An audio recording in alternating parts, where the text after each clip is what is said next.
Sıfır Derece kanalından herkese merhaba. İnternet her gün milyonlarca yeni videonun yüklendiği dev bir platform. Ancak bu videoların bazıları izleyenlerin hafızasından yıllarca silinmiyor. Kimisi güvenlik kameralarına yansıyan dehşet verici anlar, kimisi ise kaydedilmemesi gereken olaylar. Bugün bu videoda internette daha önce hiç görmediğiniz en rahatsız edici videoların 3. bölümünü izleyeceksiniz.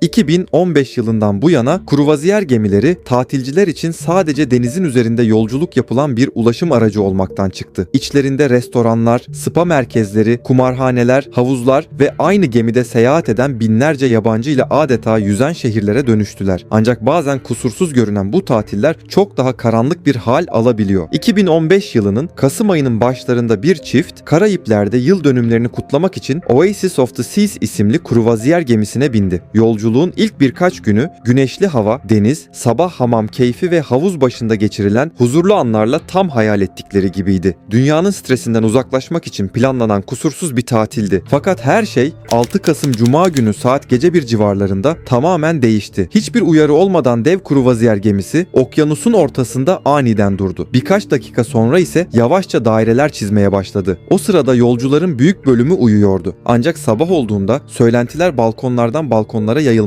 başlamıştı. Bir kişi gemiden düşmüştü ve yaşananların tamamı kameraya kaydedilmişti. Şimdi görüntülere birlikte bakalım.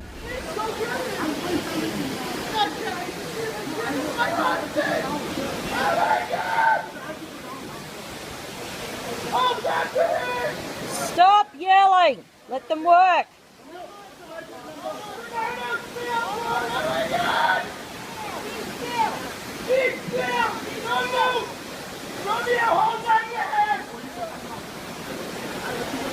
You don't touch me! Because of you this happened, because I stepped out the door. Let go until he's on board. Until he's on board, I'm not going anywhere. Let go of me! Let stop, get off me! Get off me! I'm not going anywhere until he's on board.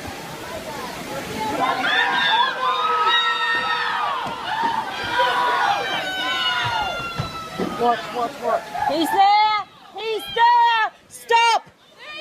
Get the life back! Get the life thing! İddiaya göre odasında yaşanan bir tartışmanın ardından Bernardo Elbaz isimli bir adam balkon korkuluklarını aşarak 2 kat aşağıdaki can kurtaran filikasının çatısına çıktı. Geminin güvenlik kameraları durumu fark edince güvenlik görevlileri hızla olay yerine yöneldi. Ancak Elbaz filikanın üzerinde fazla tutunamadı. Dengesini kaybederek aşağıdaki karanlık okyanusa düştü ve onu bir daha gören olmadı. Sabah güneşi doğarken gemideki atmosfer tamamen değişmişti. Kahkahalar, müzik ve tatilin neşeli havası yerini sessizliğe bırakmıştı. Bir süre sonra sahil güvenlik ekipleri olay yerine ulaştı. Ancak ne Bernardo Elbaz'a ne de ona ait herhangi bir eşyaya rastlandı. Geriye sadece uçsuz bucaksız okyanus kalmıştı. O an kimse tam olarak ne yaşandığını bilmiyordu. Bazıları sarhoş olduğunu söylerken bazıları ise kendi isteğiyle atladığını düşünüyordu. Kesin olan tek şey ise artık geri dönmeyeceğiydi. Bernardo Elbaz'ın cesedi hiçbir zaman bulunamadı ve belki de hala Karayip Denizi'nin derinliklerinde sessizce kaybolmaya devam ediyor.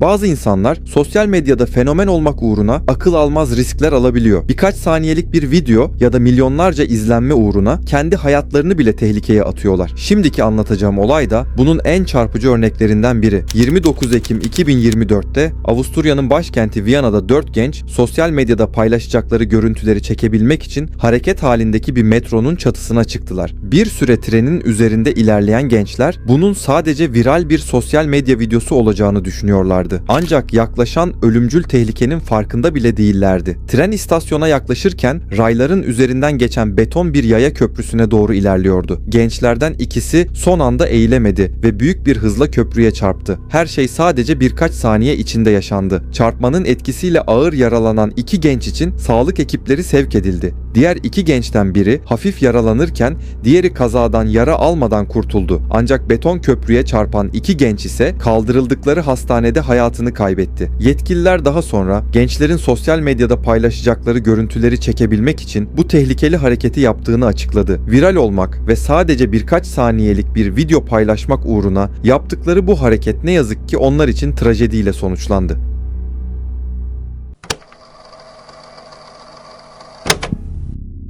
Sihirbazlık gösterileri insanların en büyük meraklarından biridir. Bir insanı ikiye bölmek, havada uçurmak ya da saniyeler içinde ortadan kaybolmasını sağlamak. Elbette bunların tamamı yıllarca çalışılarak hazırlanan illüzyonlardan ibarettir. Ancak internette yıllardır dolaşan bir video var ki izleyen birçok kişi bu gösterinin kontrolden çıktığını iddia ediyor. Ki zaten ben de bu videoyu yıllar önce internette görmüştüm ve gerçekten beni rahatsız etmişti. Görüntülerde amatör bir sihirbaz karısı kutuya girdikten sonra elektrikli testereyle onu 2 ya da 3 parçaya ayırma numarasını sergiliyordu. Gösteri ilk başta planlandığı gibi ilerliyor. Sihirbaz karısının ağzını bağladıktan sonra onu kutunun içine yerleştiriyor. Ardından elektrikli testereyi çalıştırarak kutuyu kesiyor ve izleyenlere sanki karısının vücudunu gerçekten ikiye ayırıyormuş izlenimi veriyor. Ancak burada tahmin edebileceğiniz gibi bu tür sihir numaralarında kullanılan kutuların içinde aslında tek kişi değil ikinci bir asistan da bulunur. Ki zaten bunu siz de biliyorsunuzdur. Neyse, gösteri buraya kadar herhangi bir sorun yaşanmadan devam ediyor. Ancak bundan sonra yaşananlar izleyenleri dehşete düşürdü. Çünkü gösterinin son aşamasında sihirbazın kadının kafasını da kutunun içinden ayırıyormuş gibi göstermesi gerekiyordu. Bunun için ise karısının başını kutunun içindeki özel bölmeden çıkarıp yerine sahte bir kafa yerleştirmesi gerekiyordu. Ancak bunu yapamadı. Çünkü başı kutunun içinde sıkışmıştı ve o an sahnede yaşanan bu aksaklığın farkına hiç kimse varmamıştı. Kadın her ne kadar kafasını sallayıp kutuya vurarak durumu anlatmaya çalışsa da çalan müzik ve etraftaki insanların gürültüsü nedeniyle sesini kimse duymadı. Sihirbaz ve izleyenler her şeyin yolunda gittiğini, bunun sadece gösterinin bir parçası olduğunu düşünüyordu. Ancak gösteri sırasında sihirbaz ciddi bir hata yapıyor ve gösteride yer alan kadın maalesef hayatını kaybediyor. Kutunun diğer tarafında bulunan ikinci kadın hızla kutudan çıkarak yaşananları anlamaya çalıştı. O sırada salondaki izleyiciler bunun hala gösterinin bir parçası olduğunu zannediyordu. Ancak kısa süre sonra yaşanan olayın gerçek olduğu anlaşılınca salonda büyük panik yaşandı. Bunun haricinde ise o dönem herkesin merak ettiği soru şuydu: bu olay gerçekten yaşanmış mıydı? Aslında videonun sonunda ekrana Slovakça bir yazı ve hemen altında bir internet sitesi adresi geliyor. Günümüzde bu internet sitesi artık kapatılmış durumda. Ancak Slovakça yazıda ise her kişi başına 1000 avro yazıyor. Bu da videonun kurgulanmış olabileceğine dair en büyük ipuçlarından biri olarak görülüyor. Çünkü böyle bir yazının ve internet sitesi adresinin videonun sonunda yer alması bunun bir viral reklam ya da tanıtım çalışması olabileceğini düşündürüyor. Reddit gibi platformlarda bazı kişiler bu olayın gerçek olduğunu iddia etse de bunu doğrulayacak net bir bilgi yok. Çünkü internette yaptığım araştırmalarda da o dönemde böyle bir sihirbaz kazasının yaşandığına dair güvenilir bir haber, polis kaydı ya da mahkeme dosyası bulunmuyor. Fakat her ne olursa olsun, yani bu olay gerçek olsa da olmasa da o dönem bu videoyu ilk izlediğimde gerçekten inanılmaz derecede bana ürpertici gelmişti. Hatta şu anda bile gerçek olmadığını bilmeme rağmen beni birazcık olsa da rahatsız etmeye devam ediyor. Peki siz bu konu hakkında ne düşünüyorsunuz?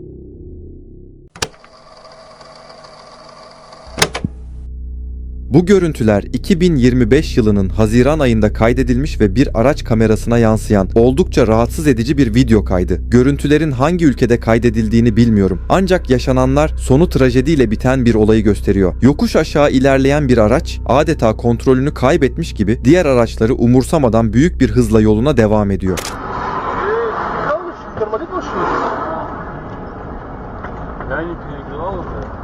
Я тебе говорил, я не газую на спуск.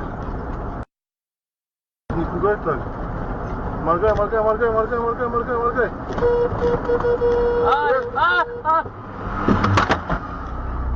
Bu noktada sürücünün trafik kurallarını hiçe sayarak trafiği tehlikeye attığını düşünüyor olabilirsiniz. Ancak olayın perde arkasında bambaşka bir gerçek vardı. Yokuş aşağı ilerleyen bu aracın frenleri patlamıştı ve bayır aşağı hız kazandığı için bir yere çarpmadan durabilmesi neredeyse imkansızdı. Ben de ilk başta sürücünün bilinçsizce araç kullandığını düşündüm. Fakat frenlerinin patladığını öğrenince yaşanacakların sonunun hiç de iyi bitmeyeceğini anladım.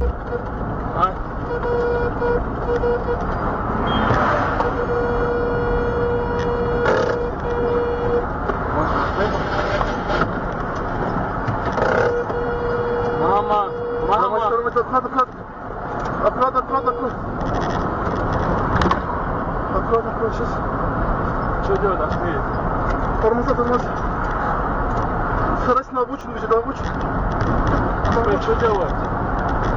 На обочину. Ахмед, Ахмед. Моргай, моргай, моргай, моргай, моргай. Моргай, моргай, моргай. Ахмед, что делать, Ахмед? Моргай, моргай, моргай. Моргай, моргай. Что делать, Ахмед?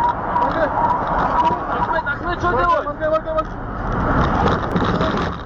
Kontrolsüz bir şekilde ilerleyen araç en sonunda önceki araçları kıl payı atlattığı kadar şanslı olamıyor ve önündeki kamyonete büyük bir hızla çarpıyor. Frenin patlaması ve aracın yokuş aşağı bu şekilde ilerlemesi maalesef sonunun böyle trajik bir kazayla biteceğini başından beri gösteriyordu. Ayrıca kazadan sadece birkaç saniye önce sürücü aracı durdurabilmek için büyük bir panikle defalarca el frenini çekmeye çalışıyor. Fakat ne yazık ki bu da yeterli olmuyor. Kazanın ardından aracın son hali ise bu şekilde. Yaşanan bu talihsiz kazanın aracı kullanan ve araç kamerasını kaydeden kişilerin son görüntüleri olduğu belirtiliyor.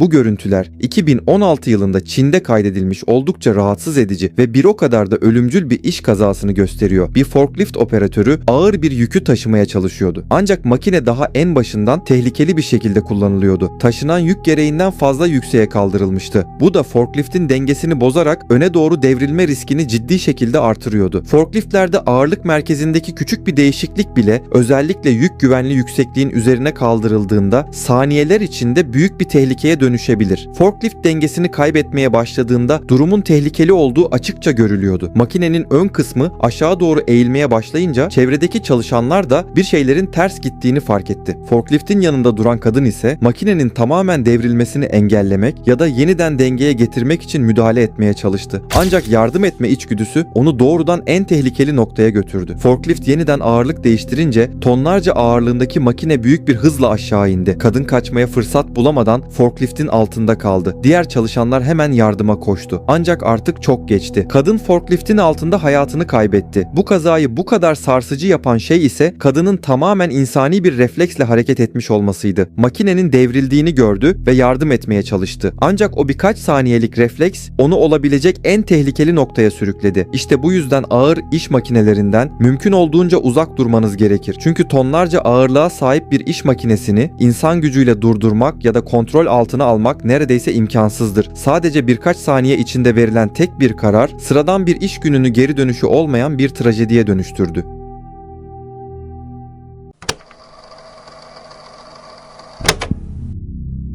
...2020 yılının Mayıs ayında Polonya'nın başkenti Varşova'da oldukça enteresan bir olay meydana geldi. 23 yaşındaki bir adam Praski Park'ta bulunan Sabina isimli yaşlı bir kahverengi ayının bulunduğu alana atladı. İddialara göre ayının bulunduğu bölüme giren adamın olay sırasında aşırı derecede alkollü olduğu söyleniyordu.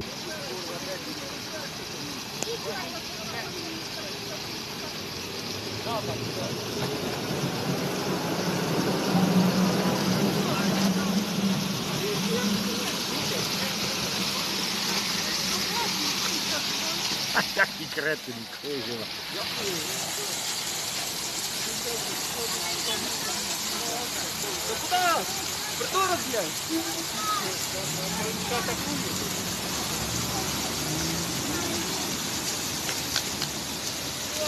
No to po człowieku. Görüntülerde adamın ayının hemen yanında durduğu görülüyor. Ayı bir anda ona doğru hamle yapmaya başlayınca ise panikle kendini suya bırakıyor. Suda çırpınan adamı bir süre takip eden ayı en sonunda o da suya giriyor. Fakat burada oldukça enteresan bir detay var. Çünkü ayı adama hiçbir şekilde saldırmıyor. Aksine sanki onunla oyun oynuyormuş ya da şakalaşıyormuş gibi davranıyor. Adam da bu noktada oradan uzaklaşmak yerine ayıyla vakit geçirmeye, hatta onunla güreşmeye devam ediyor.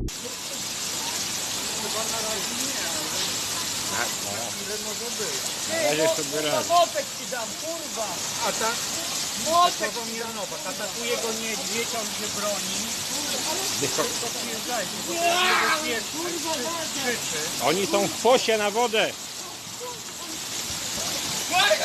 Kurwa! Dupę jebane!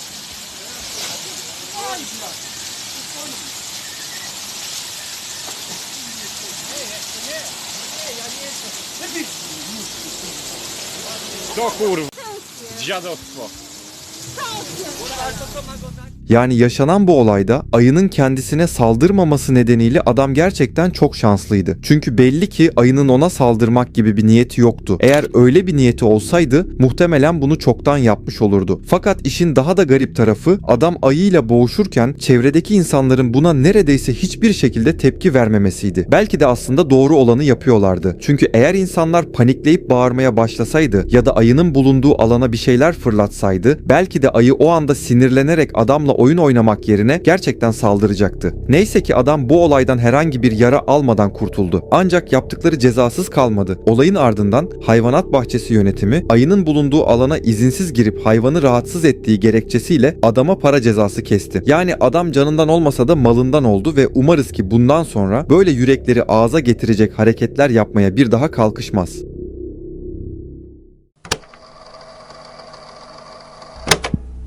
...2022 yılında Meksika'da bir güvenlik kamerası tarafından kaydedilen bu görüntüler izleyenleri adeta şoka uğrattı. Görüntülerde iki sevgilinin hiçbir şeyden habersiz bir şekilde yürüdüğü görülüyor. Ancak sadece birkaç saniye sonra oldukça rahatsız edici bir olay yaşanıyor.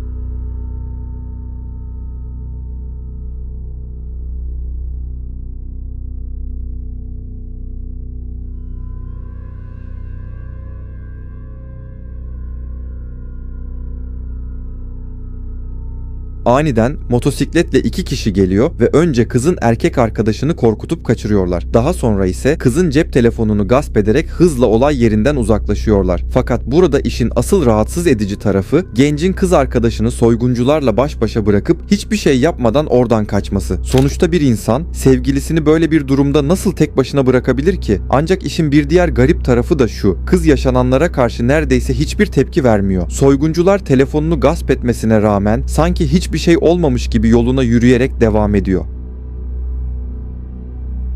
Yani kızın sevgilisi belki de yardım çağırmak için bunu yapmış olabilir. Ancak bana kalırsa bu ihtimal biraz düşük. Sonuçta yanında sevgilisi varken onu bırakıp yardım çağırmak için neden uzaklaşsın ki? Fakat her ne olursa olsun yaşanan bu olay hem rahatsız edici hem de oldukça garip. Çünkü kızın yaşananlara karşı bu şekilde tepki vermesi bana hiç normal gelmedi.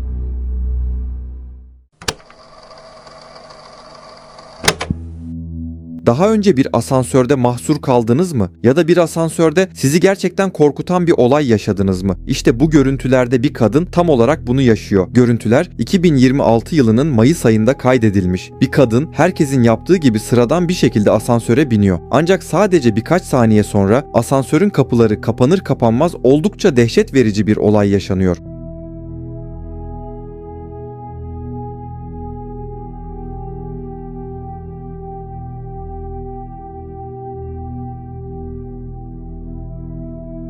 Kadın asansöre bindikten sonra söylenenlere göre çantasında bulunan powerbank bir anda yanmaya başlıyor. Panikleyen kadın resmen ne yapacağını bilemiyor ve düğmelere basmaktan başka hiçbir seçeneği kalmıyor. İşin daha da korkutucu tarafı ise bu olayın asansörün kapıları kapandıktan hemen sonra yaşanması ve kadının kaçabileceği hiçbir çıkış yolunun olmaması. Büyük bir panikle düğmelere basmaya devam eden kadın bir süre bu olayla mücadele ediyor. O sırada yangından yükselen yoğun duman ise asansörün içini kaplayarak ortamı daha da korkutucu hale getiriyor. Ancak neyse ki bir süre sonra asansörün kapıları açılıyor ve kadın bu olaydan herhangi bir yara almadan kurtulmayı başarıyor. Eğer o sırada asansörün kapıları açılmasaydı yaşananlar çok daha trajik bir şekilde sonuçlanabilirdi.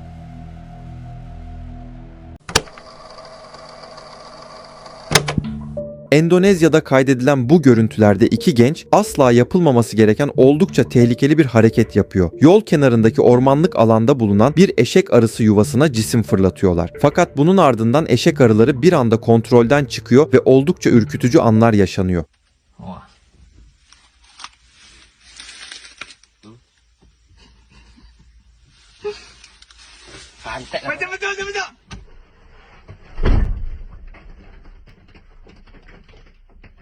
Anjing. Jangan tam ya Bang Pi. Kudurinya pakai topi anjing. Nggak makan aku satu biji mati kita Bang. Endonezya'da eşek arıları oldukça yaygındır. Özellikle ormanlık alanlarda ve kırsal bölgelerde büyük koloniler halinde yaşarlar. Ancak bu canlılar yuvalarına yaklaşılmasından ya da herhangi bir şekilde rahatsız edilmelerinden hiç hoşlanmaz. Kendilerini tehdit altında hissettikleri anda diğer eşek arılarını da harekete geçirirler ve bu da saniyeler içinde onlarca hatta yüzlerce eşek arısının aynı anda saldırmasına neden olabilir. İşte görüntülerdeki iki genç de tam olarak bu tehlikeyi hafife alıyor. Neden böyle bilinçsizce davrandıklarını bilmiyorum ama eşek arılarının onları sokmaması gerçekten büyük bir şans. Çünkü arabanın kapısını tam kapatırken arılardan birkaç tanesi ya da büyük bir kısmı aracın içine girmiş olsaydı yaşananlar çok daha tehlikeli ve hatta ölümcül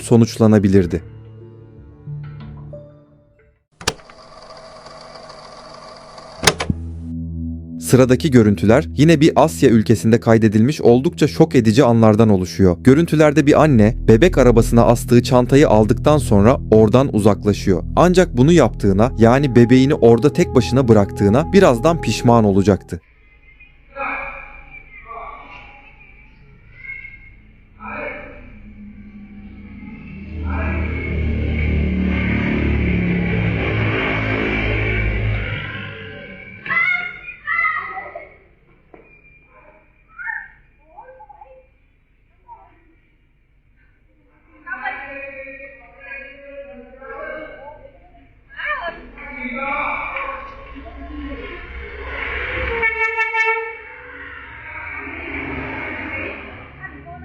Bebek arabası bir anda yola doğru hareket edince kadın hayatının en büyük şoklarından birini yaşıyor. İşte bu yüzden bebeğinizi ya da küçük çocuğunuzu birkaç saniyeliğine bile olsa asla tek başına bırakmamanız gerekiyor. Kadın da bunun ne kadar büyük bir hata olduğunu olay yaşandıktan sonra fark ediyor. Neyse ki bu olayda en büyük şans bebek arabasının yola çıktığı sırada yoldan herhangi bir aracın geçmemesiydi. Aksi takdirde yaşananlar çok daha trajik bir şekilde sonuçlanabilirdi.